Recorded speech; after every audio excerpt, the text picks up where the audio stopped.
Good morning.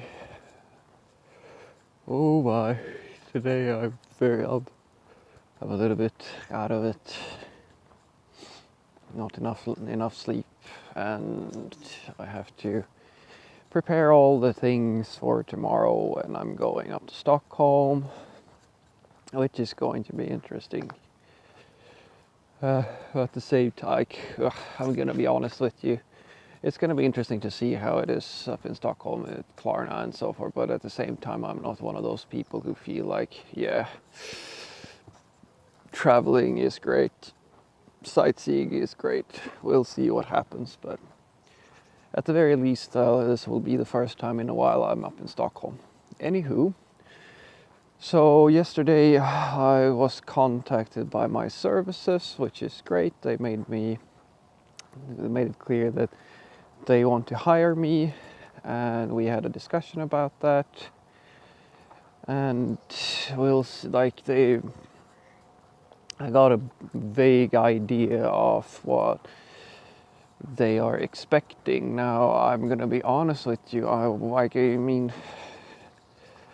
I had hoped that this was the type of company where I felt that, oh yeah, this is gonna be great, and I'm gonna get a chance to learn Scala, and I wasn't expecting much because it's a startup. It's apparently a fairly mature startup. I kind of had the thought about all these things, and so I spoke to the guy, like the representative they have there, and in essence, I got the feeling that not only will I, not be able to, they're offering me the options in the company, instead of instead of having an average salary or a competitive salary in the marketplace, they will give me options instead. I don't really know where we're gonna land on all of this, but I got the sensation that they, depending on where we're going, they're going to send over the information today. They are severely going to slash my salary for this. So that gives me the age-old question, or the age-old problem, which for those of you who haven't been working that long in the programming business, let me tell you how it is. In general, I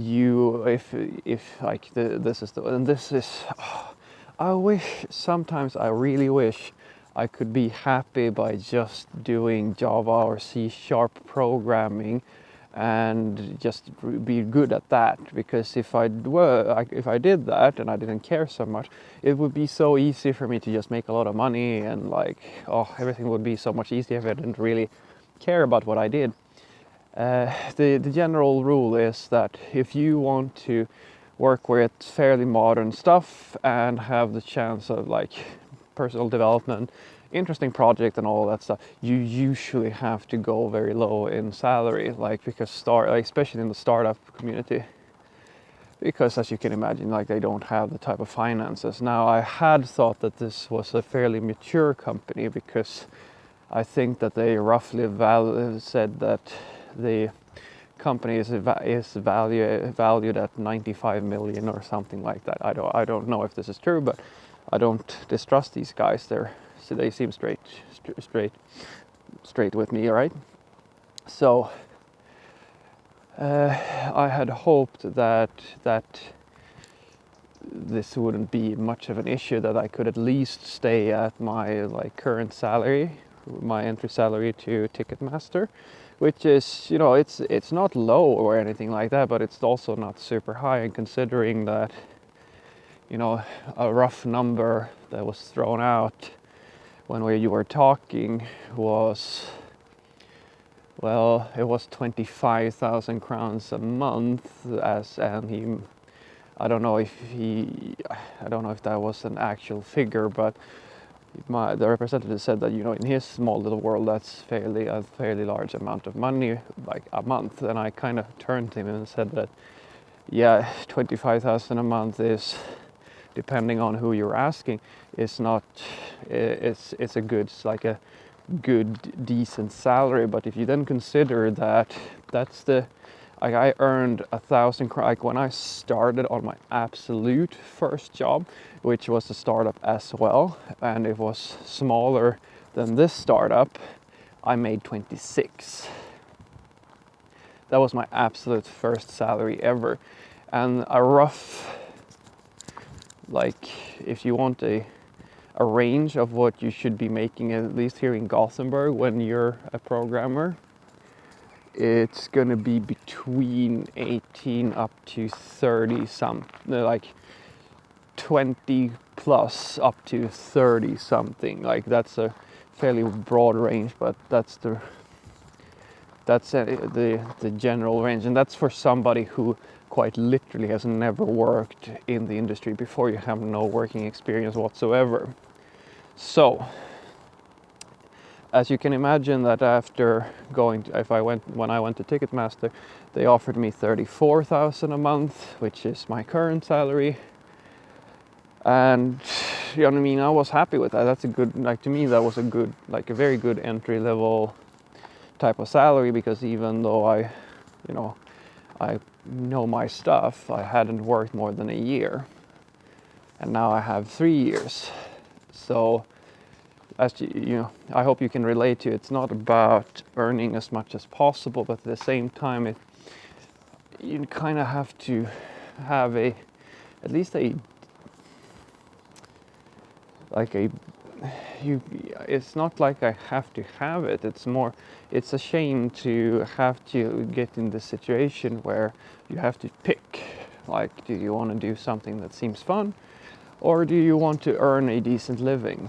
And ideally, I don't know, maybe I was naive because I hoped that I could have both, and we'll see what we land in. But like, it would be such a shame that if this whole thing fell apart, because I felt like they won't pay me a human wage, and I've already decided that, like, I'm open to having a discussion about getting options in the company and all that stuff, but I won't accept an offer where where my monthly salary is lower today than it was when I started programming for the very first time. I mean, that's just me.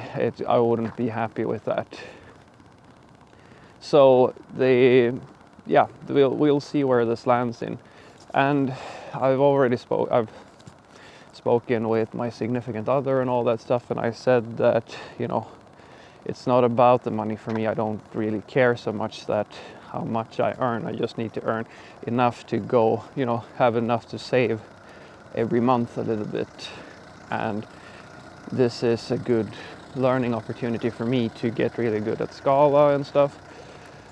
The downside for my long-term investment in the project is that all of a sudden we're in this very bad situation where there's a clock ticking for my relationship with that company, because I don't know if you've been paying attention, my primary need or desire whenever I look for a company is that I feel that I'm going to learn something here. I'm going to improve my skill set somehow.